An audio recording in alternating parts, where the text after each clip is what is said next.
प्यारे बाबा के महावाक्य हैं आज के 2/5/1983 की ये वाणी है बाबा की।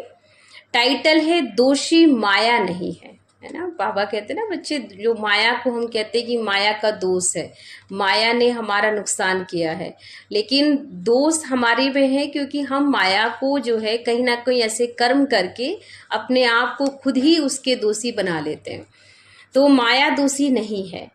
ज्ञान के सागर सर्वशक्तिवान शिव बाबा बालक सो मालिक बच्चों के प्रति आज बात करेंगे। क्या बात करेंगे? आज बाप दादा सारे संगठन में विशेष उन आत्माओं को देख रहे हैं जो ज्ञान और योग के स्वरूप बन मास्टर रचयिता की स्टेज पर सदा स्थित रहते हैं। कौन सी आत्माओं से बात कर रहे हैं? जो मास्टर रचयिता के सम्मान में सदा ही स्थित रहते हैं। ज्ञानी और योगी तो सभी अपने को कहलाते, लेकिन ज्ञानी तो आत्मा, बाप समान आत्मा, योगी तो बाप समान आत्मा, इसमें नंबरवार बच्चे नजर आते हैं। बाप समान अर्थात मास्टर रचता की पोजीशन में सदा स्थित रहो। जैसा बाबा गुणवान है, शक्तिवान है, वैसे बच्चों को भी बनना है, समान बनना है। इस मास्टर रचता के सहज आसन पर स्थित हुए शक्तिशाली आत्मा के आगे सारी रचना दासी के रूप में सेवा में सहयोगी बन जाती है। तो मास्टर रचता सेकंड में अपने शुद्ध संकल्प रूपी ऑर्डर से जो वायुमंडल बनाने चाहें वह बना सकते हैं। जैसा वाइब्रेशन फैलाने चाहें वैसे फैला सकते हैं। जिस शक्ति का आह्वान करें वह शक्ति उनकी सहयोगी बन सकती है। तो जिस आत्मा को जो अप्राप्ति है वह जानकर भी सर्व प्राप्तियों का मास्टर दाता बन सकता है और उन आत्माओं को दे भी सकता है। तो ऐसे ही शक्तिशाली मास्टर रचता सदा सहज आसनधारी कहाँ तक बने हैं? बाबा पूछ रहे थे बच्चों से कि कहाँ तक बच्चे ऐसे मास्टर सर्वशक्तिवान बने हैं। मास्टर का मतलब होता है कि वो जिस भी शक्ति का आह्वान करे वो शक्ति उसके सामने उपस्थित हो जाए। अगर वो कहे सहन शक्ति मेरे सामने अभी आ जाओ, मुझे सहन करना है ये बात, तो वो सहन शक्ति उसका ऑर्डर माने। अगर वो समाने की शक्ति का ऑर्डर करे तो समाने की शक्ति उसका ऑर्डर मान सके।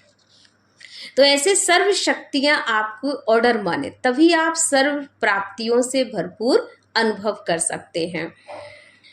तो सर्व प्राप्तियों का मास्टर दाता बन उन आत्माओं को दे सकते हो। ऐसे शक्तिशाली मास्टर रचता सदा सहज आसनधारी कहाँ तक बने हैं।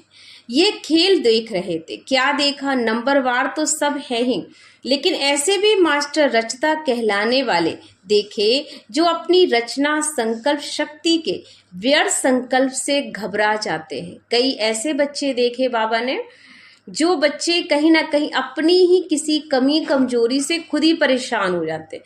क्योंकि कई बार हम व्यर्थ संकल्प अपने मन में चलाते हैं और उन व्यर्थ संकल्पों को हम खुद ही बहुत बड़ा रूप दे देते हैं। ऐसे कहते ना कि एक पहाड़ जैसी जो बातों को बिल्कुल रुई के समान भी बना सकते हैं हल्की, और हम उन्हें पहाड़ जैसी भी छोटी बात को बड़ा भी बना सकते हैं। तो कई बच्चे अपनी ही परिस्थिति, अपनी ही बातों को इतना खींच खींच के लंबा पहाड़ कर लेते हैं कि उसको देखकर उन्हें खुद ही डर लगता है कि हम इनका फेस कैसे कर पाएंगे। तो व्यर्थ भी बहुत बड़ा पहाड़ बनता जा रहा है, जिससे बच्चे खुद ही परेशान हो जाते हैं। तो व्यर्थ संकल्प की शक्ति के एक व्यर्थ संकल्प से इतने घबरा जाते, डर जाते हैं कि स्मृति का प्रेशर उनका लो हो जाता है। मतलब कि स्मृति शक्ति जैसे एक तरीके से छिड़ हो जाती है, वो शक्ति उनकी काम नहीं करती है। फिर क्या होता है, इसलिए उमंग उत्साह की धड़कन भी बहुत स्लो हो जाती है। जब प्रेशर, बाबा ने कहा उनका व्यर्थ संकल्प चलने के कारण घबरा जाते हैं तो प्रेशर लो होता है, और जब प्रेशर लो होगा तो धड़कन भी उनकी लो हो जाती है। दिल शिकस्त का पसीना भी निकल आता है। ऐसा होता है ना, क्या करें कैसे करें, इसमें परेशान हो जाते हैं। और परेशान आत्मा अंदर ही अंदर बहुत कमजोर पड़ जाती है, और कमजोर आत्मा बहुत सारी गलतियां कर लेती है। इसलिए गलती 1 सेकंड की अपने मास्टर रचता की पोजीशन से नीचे आ जाते हो। जहां पोजीशन समाप्त हुआ वहां विस्मृत हुआ, उसी सेकंड मायावी सेना अपोजिशन करने पहुंच ही जाती है। जहां पर आप दिल शिकस्त हुए, कमजोर हुए, वहां सामने वाला दुश्मन बनकर घोड़े सवार जैसे कि होते ना, जो देखते हैं हम लोग अक्सर करके सीरियल्स में कि अगर वो कमजोर पड़ा राजा तो उसके पीछे फिर कितने सारे लोग अटैक करने वाले पीछे पड़ जाते हैं। तो ऐसे ही बाबा कहते हैं आपके व्यर्थ संकल्प आपके खुद ही अटैक करते हैं आपके ऊपर, और चारों तरफ से आप घिर जाते हैं और आप दिल से कमजोर पड़ जाते हो, क्योंकि अकेलापन आपको बिल्कुल ही ऐसा कमजोर कर देता है कि आप फिर किसी भी चीज का सामना कर नहीं सकते। तो बाबा ने कहा ऐसा ऑपोजिशन करने पहुंच जाते। आह्वान करता कौन है? माया को। स्वयं नीचे आ जाते हो ना, माया आपको नीचे लाती है या आप अपनी ही कमजोरी के कारण नीचे हो जाते हो और पोजीशन की सीट को छोड़ देते हो, तो खाली स्थान को माया अपना बना लेती है। इसलिए माया कहती दोषी मैं नहीं हूं। दोषी कौन है?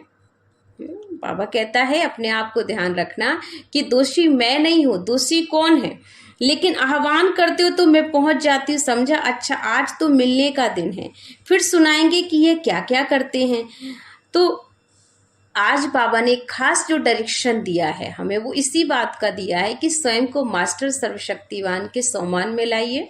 अगर इस सम्मान से आप विस्मृत हो जाते हैं तो फिर कहीं ना कहीं सारे व्यर्थ की कमजोरियां आपके दिल की धड़कन को स्लो कर देती हैं, आप दिल शिकस्त हो जाते हैं, जिससे माया के सारे जितने भी अटैक करने वाले वो हमारे ऊपर अटैक करते हैं। तो उसमें सारा दोष हमारा है। इसमें हम कहते हैं कि दोस्त वो करते हैं, वो नहीं करते। जैसे कि आपने सुना होगा, अक्सर लोग कहते हैं कि भाई पत्नी माया है या बच्चे माया है या हमारे पास पैसा माया है, लेकिन परमात्मा कहते हैं ना पत्नी माया है, ना बच्चे माया है, ना पैसा माया। आखिर में माया क्या है? माया है कि पैसे के प्रति जो हमारे मन में लोभ आ रहा है, जो लालच आ रही है, ये माया का रूप बनता है। और पत्नी के प्रति जो काम वासना हमारे अंदर काम कर रही है, वो बाबा ने कब माया बनती है। और बच्चों के प्रति भी मोह। तो इन सब चीजों से हम जितना ही अपने आप को बुराई से डिटैच रखेंगे, उतना ही सब चीजें हमारे लिए सेफ्टी का साधन बन सकते हैं।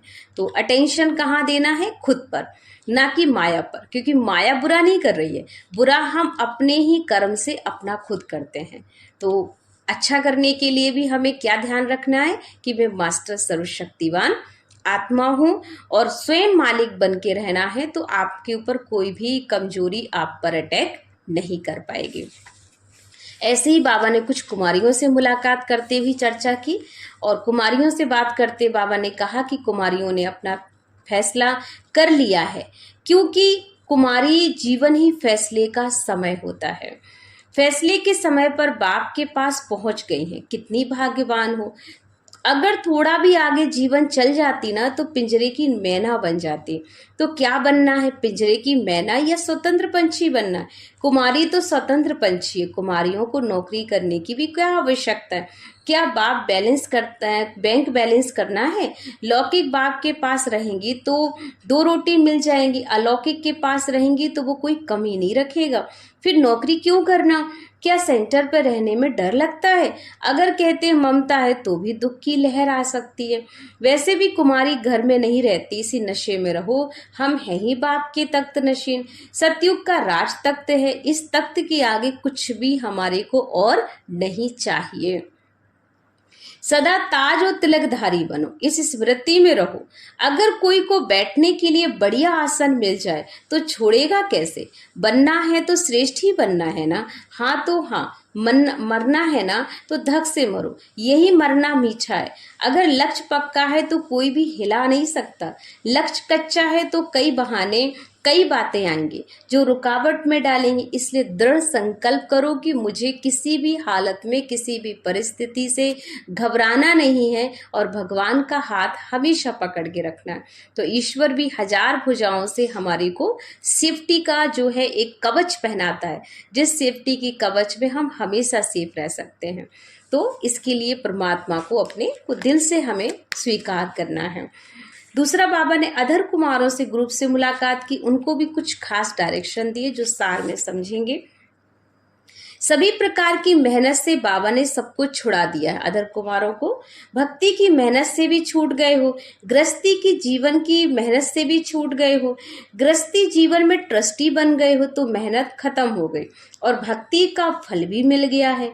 तो भक्ति का भटकना अर्थात मेहनत खत्म हो गई, क्योंकि हम अनेकों को ढूंढ रहे थे, ये भगवान है या उनकी पूजा करें या इनकी नहीं करें। परमात्मा ने हमें एक भगवान के बारे में क्लियर यथार्थ अर्थ दे दिया कि ईश्वर एक है और हम सब उसके बच्चे हैं। तो फिर अनेक में भटकना बंद हो गया है हमारा। भक्ति में फल खाने वाले हैं ऐसा समझते थे ना, वैसे भक्ति का फल ज्ञान मिला ना। लेकिन आप लोगों को भक्ति का फल स्वयं ज्ञान दाता मिल गया ना, तो भक्ति का फल भी मिला और गृहस्थी के जो दुख थे, अशांति के झंझट थे ना, वह भी जैसे खत्म हो गए, क्योंकि आपने भगवान को अपना सच्चा साथी बना लिया। दोनों से मुक्त हो गए, जीवन बंध से जीवन मुक्त आत्माएं हो गए हो। जब कोई भी बंधन से मुक्त हो जाता है तो खुशी में नाचता है, और आप भी बंधन मुक्त आत्माएं सदा खुशी में नाचते रहो। बस गीत गाओ और खुशी में नाचो, ये तो सहज काम है ना। तो सदा याद रखो, जीवन मुक्त आत्माएं हैं। सब बंधन समाप्त हो गए, मेहनत से छूट गए, मोहब्बत में आ गए, तो सदा हल्के होकर उड़ो। पुजारी से पूज, दुखी से सुखी, कांटों से फूल बन गए, कितना अंतर आ गया है। तो ऐसे ही गृहस्थी जीवन में रहते हुए भी सदा बाबा ने कन्यारे रहो, क्योंकि पांडवों का यादगार बना हुआ है कि 5 पांडव ही रहे और 5 पांडवों की ही विजय हुई, सबकी विजय नहीं हुई। तो ऐसे ही पांडव विजपति बनो। कल पहले भी 5 पांडव ही विजय थे और विजय का कारण था बाप को उन्होंने साथी बनाया। कृष्ण को भक्ति में दिखाते हैं कि अर्जुन ने साथी बनाया, इसलिए उसकी विजय हुई। ऐसे ही हमें भगवान को अपना साथी बनाना है तो हमारी विजय तो निश्चित है। उसको साथी बनाना मतलब उसकी श्रीमत पर चलना। एक कदम भी हम भगवान की बिना श्रीमत के नहीं चल सकते हैं। तो ऐसे बाबा के जो विशेष महावाक्य रहे, उनमें हमें बाबा ने यही डायरेक्शन दिया है कि हमें सबके प्रति जो है ना एक ही शुभ भाव रखना है कि स्वयं का बदलाव करें। हम किसी दूसरे को बदलने नहीं आए हैं, हम खुद को बदलने आए हैं। हम दूसरे पे दोषारोपण नहीं कर सकते हैं कि हमें माया दुखी कर रही है या हमें कोई दूसरा हमें परेशान कर रहा है। हमें कोई परेशान नहीं करता। अगर हमें कोई परेशान करते तो हमारे खुद के संस्कार, तो उस पर हम सभी अटेंशन देकर काम करेंगे तो 100% आपका बदलाव हो जाएगा। तो सभी को परमात्मा की याद प्यार नमस्ते। हम बच्चों की ओर से भी बाबा को भी याद प्यार नमस्ते। शुक्रिया बाबा, शुक्रिया। तो ये थे आज के विशेष महावाक्य जो सभी ने सुने।